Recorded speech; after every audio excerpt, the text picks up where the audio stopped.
can you look at life not as a problem? Those problems exist, but a mind that's free from problems. You understand the difference? Problems exist. I have a toothache, I go to the doctor.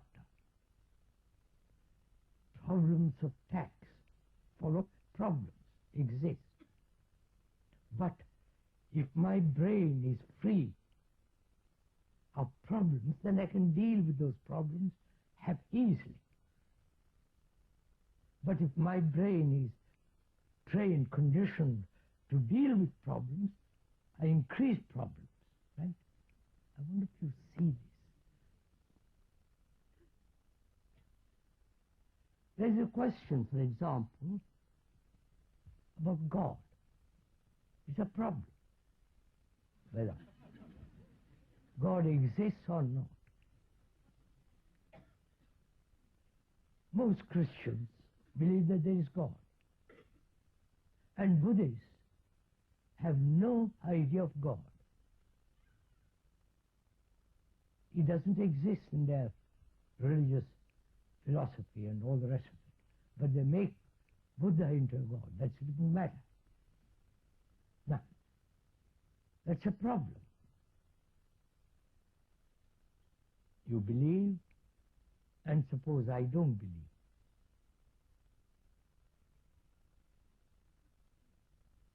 Are you willing to look why God exists? If He does exist. Because I have no belief, or one way or the other. Suppose. Actually, I have no belief about it. Can you look at that question and find out why, throughout the ages, man has invented God? Invented. I'm using that word purposely. I hope you won't get hurt. Man has invented it because he's frightened. He wants somebody, an outside agency, to protect him, to give him security, to feel somebody out there looking after you. That concept gives you great comfort. Whether that is an illusion or an actuality doesn't matter. But as long as you have that kind of belief, it gives you great comfort. Now, if you strongly believe in all that, would you doubt it, question it, find out? Or you're so frightened, you won't even think about it. You understand? So, to find out whether there is something beyond man's measure, one must be free to inquire. As we inquire into relationship, one must be free to inquire, to observe. And if the observer, the inquirer, is prejudiced, is convinced deeply, though may pretend outwardly to examine, then his examination will be according to his conviction. So can the brain be free to look at my wife, husband, look at all the governments, my guru, the whole world around me, to look so carefully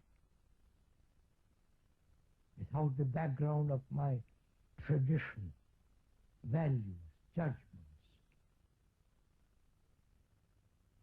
And the brain then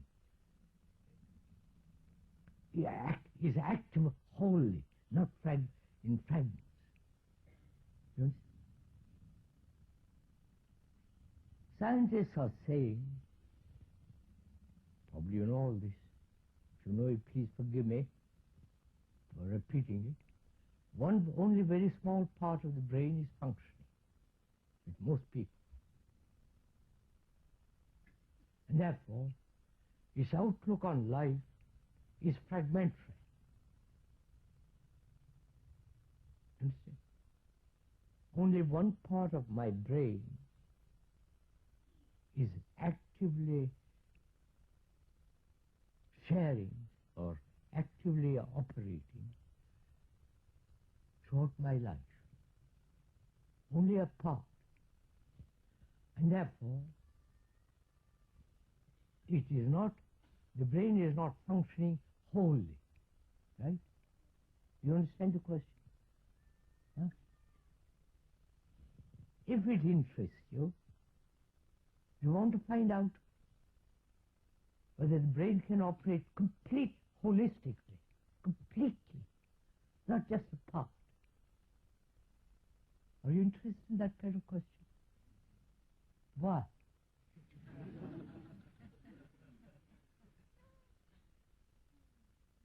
Just curiosity? Or just to argue something about it? Or you're serious to say, I want to find out whether the brain, which is now very limited, because all knowledge is limited, right?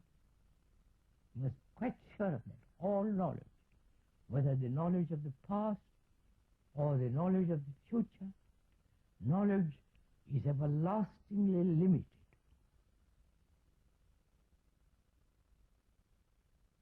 Right? They are discovering more and more and more in the scientific world. No scientist can ever say, my knowledge is complete. Right? So knowledge is always incomplete. And knowledge, being incomplete, thought is incomplete. Because thought is born out of knowledge as memory, and thought is limited. Right? Without memory, you have no thought. Without knowledge, there is no existence.